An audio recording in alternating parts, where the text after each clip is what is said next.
Hey everyone, today I'm going to show you how to fill out the Form SSA-1724, which is the claim for amounts due in the case of a deceased beneficiary. So this form is used when someone is receiving Social Security passes away and there are still unpaid benefits. It helps the correct person, like a family member or a legal representative, claim those remaining payments.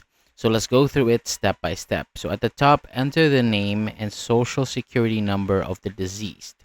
If they receive benefits under someone else's record, include that worker's name as well. Next, fill in the details of the deceased, including their name, date of death, and state where they live. Then write your name as the applicant and your relationship to them. After that, complete the section about surviving spouse. If there is one, enter their name, address, social security number, and answer the yes or no questions. Then move on to the children section. So write how many children there are and list their names, addresses, relationships, and social security numbers. If there is none, just indicate that.